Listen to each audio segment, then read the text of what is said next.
नमस्कार दोस्तों, आपका स्वागत है मेरे नए YouTube चैनल पे जिसका नाम है इस्टेट की कहानी। दोस्तों, आपने लास्ट एपिसोड में देखा होगा कि मैंने बात की थी रेंटल वर्सेस रीसेल की, फिर उसके बाद हमने बात की इन्वेस्टमेंट अपॉर्चुनिटी की।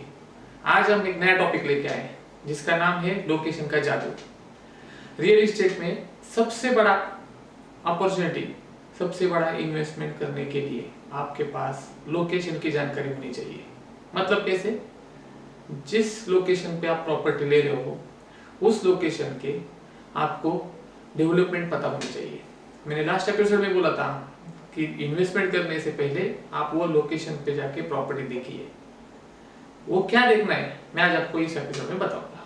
आपको बताऊंगा 6 ऐसे पॉइंट जो आपको प्रॉपर्टी खरीदने में आसानी हो जाए। रियल एस्टेट में एक कहानी है या कहावत है कि लोकेशन लोकेशन लोकेशन। मतलब आपने 2010 में हिंजवड़ी रियल एस्टेट की कहानी आपको पता होगा। लोगों ने 2010 में हिंजवड़ी पुणे में प्रॉपर्टी खरीदी होगी, उनका आज प्रॉपर्टी का वैल्यू मिनिमम 3 गुना हुआ होगा। और आज वो प्रॉपर्टी के रेंटल इन्वेस्टमेंट उनको 8 से 10% तक रिटर्न दे रहे ईयरली रेट ऑफ इंटरेस्ट। वो भी सोचिए आप। दूसरी बात ऐसी है कि जिन लोगों ने जब हिंजवड़ी का इंफ्रास्ट्रक्चर डेवलपमेंट हो रहा था, जब उन्होंने प्रॉपर्टी या लैंड डील ली, आज उनके 2 प्रॉपर्टी और हो गई। उसका रीजन ही यही है कि उनको इनकम जो है उधर से जो पहले प्रॉपर्टी लेती उससे बेटर आ रहा था।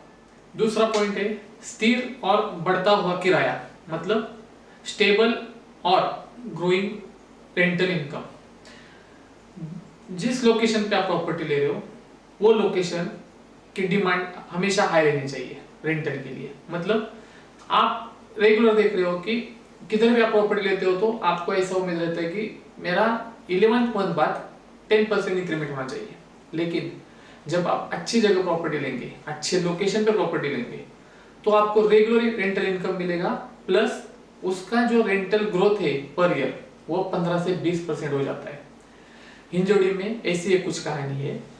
आप देखेंगे हिंजवड़ी में आप पहले से पहले का ग्राफ निकालिए, उसमें आपको लास्ट 5 इयर्स में रेंटल इनकम हर साल 15 से 20% बढ़ रहा है। तो इसका रीजन यही है कि nearing IT park, school, college, highway connectivity, यही मेजर पॉइंट है और यही मेजर पॉइंट आपके प्रॉपर्टी खरीदने में होने चाहिए। तीसरा पॉइंट है इंफ्रास्ट्रक्चर और ग्रोथ के बेनिफिट्स। मतलब आप जिधर प्रॉपर्टी ले रहे हो उधर metro station, IT hubs, school, college और गवर्नमेंट प्राइवेट सेक्टर के कुछ इंफ्रास्ट्रक्चर डेवलपमेंट आपने देखा होगा। जिधर मेट्रो बन रही है उधर के प्रॉपर्टी वैल्यू 20 से 30% इंक्रीमेंट हो जाती है जल्दी। तो इसीलिए जब भी आप प्रॉपर्टी खरीदेंगे उसका मास्टर प्लान, जिस लोकेशन में आप प्रॉपर्टी खरीदिए उसका मास्टर प्लान आप देखिए और उसके हिसाब से आपको एक बार इन्वेस्टमेंट के लिए सोचना। Point lower risk investment. मतलब अच्छी लोकेशन पे प्रॉपर्टी लेना रिस्की नहीं है, क्योंकि मार्केट में कभी भी चढ़ाव उतार आ सकता है। लेकिन जब अच्छी लोकेशन पे प्रॉपर्टी खरीदेंगे तो उसका असर ये प्रॉपर्टी पे कभी नहीं होता, उसका हमेशा डिमांड हाई रहता है। तो वही है लोअर रिस्क इन्वेस्टमेंट के लिए लोकेशन अच्छी लेते।